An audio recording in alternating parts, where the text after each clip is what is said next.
It was a bitter December morning in Manhattan, where glass towers touched the clouds and sidewalks sparkled with frost. At the base of the famed Arlen Tower, New York's most exclusive business building, stood a man who took his job seriously. Evan Whitmore, 29, was a former Marine turned security guard, assigned to the entrance that separated the elite from the rest. He wore a tailored dark blue uniform, stood with military posture, and rarely spoke unless asked.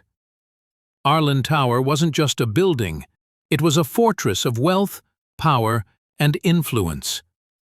CEOs walked through those glass doors, politicians lunched on the 72nd floor, and celebrities came and went unnoticed by design.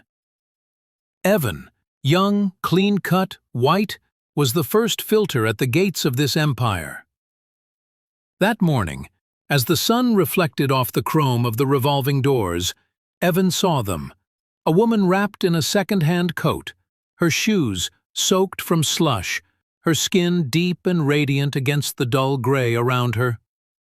Holding her hand tightly were two children, maybe 6 and 9, bundled in mismatched winter clothes.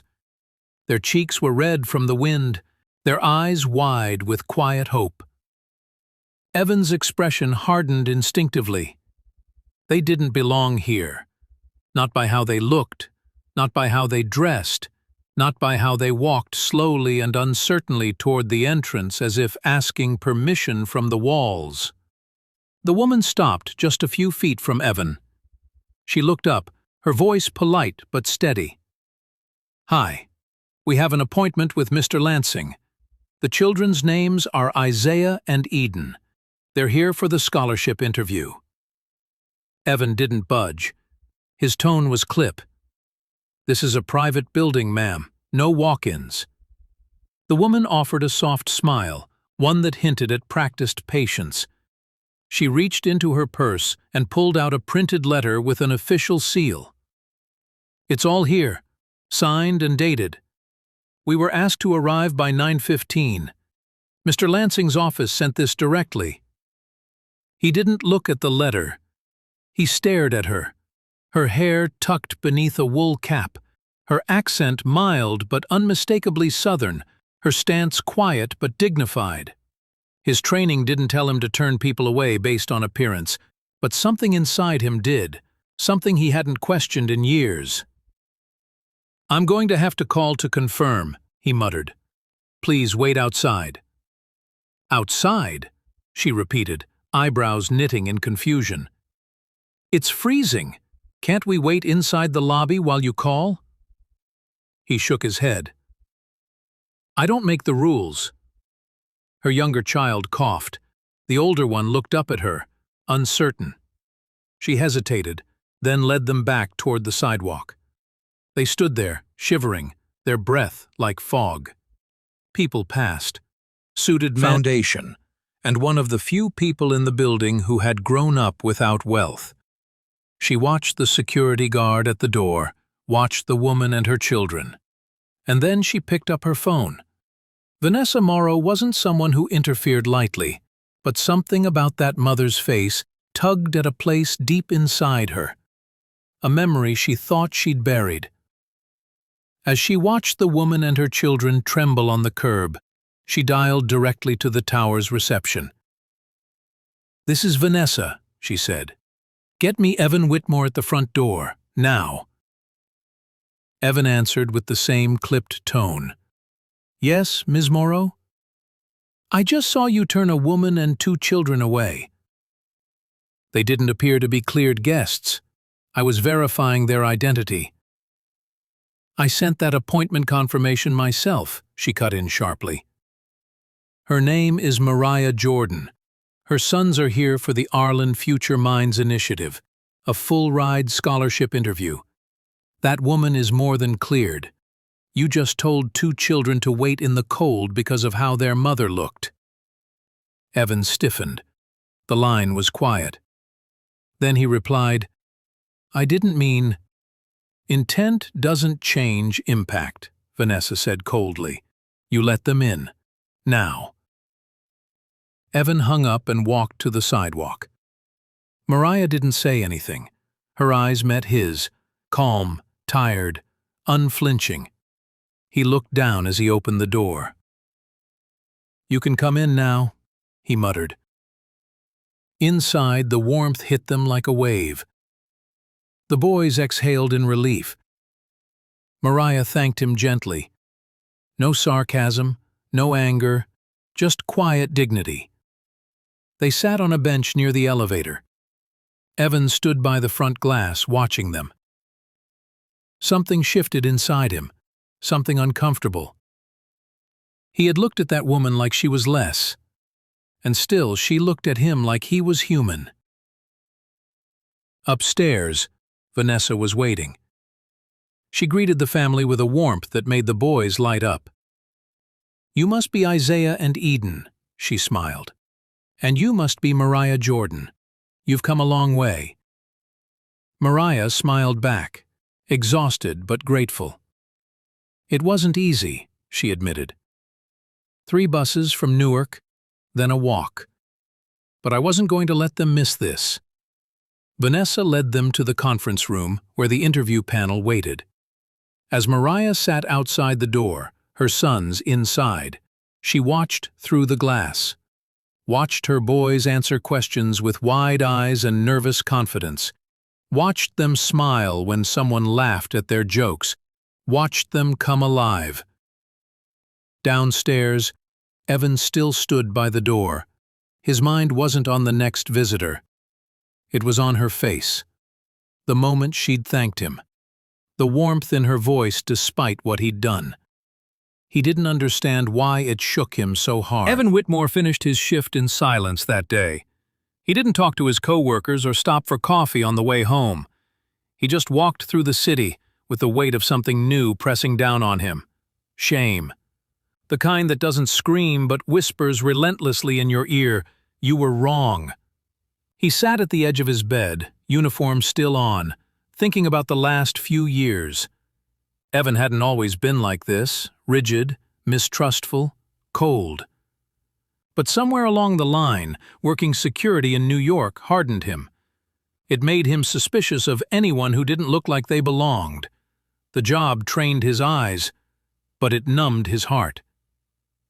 He remembered his mother, how she used to bring strangers into their house when they had nothing. "Compassion isn't something you offer after an apology," she'd say. "It's how you see people before you ever speak." But Evan had unlearned that. He'd traded it for efficiency, for policies, for control. Back in the tower, Vanessa sat in the boardroom, reviewing footage of the boys' interview. Isaiah and Eden had impressed everyone. One panelist leaned in and said, "They're exceptional. But more than that, they're grounded, raised with strength." Vanessa nodded, then glanced at the elevator. "That's because they have a mother who believes in them more than the world ever did." Later that day, Mariah and the boys were heading toward the exit. Vanessa walked them to the door. "We'll be in touch soon," she said. "But off the record, I'm rooting for them, hard." As they stepped outside, Evan stood at his post. He stiffened when he saw them. Isaiah gave a small wave. Eden, shy, clutched his mother's coat. Mariah met Evan's eyes again. He looked like he wanted to speak, but the words didn't come. She gave him a soft nod. "Thank you," she said again. He swallowed. "I was wrong," he finally said. "About you. I'm sorry." Mariah smiled, a gentle, painful smile. "You're not the first, but it matters that you said it."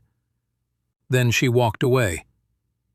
Evan watched them disappear into the crowd, 3 shadows swallowed by the city. But something had changed, and he knew he couldn't go back. 3 days later, Evan sat in his small Queens apartment, staring at a blinking cursor on a blank email draft, his apology to Mariah. He'd started it 7 times, deleted it 7 times. What could he possibly say that didn't sound hollow? Before he could type again, his phone buzzed. Unknown number. He hesitated, then picked up. "Is this Mr. Evan Whitmore?" "Yes. Who's calling?" "This is Janine Douglas, assistant to Vanessa Merrow, CEO of Crestmont Group." Evan froze.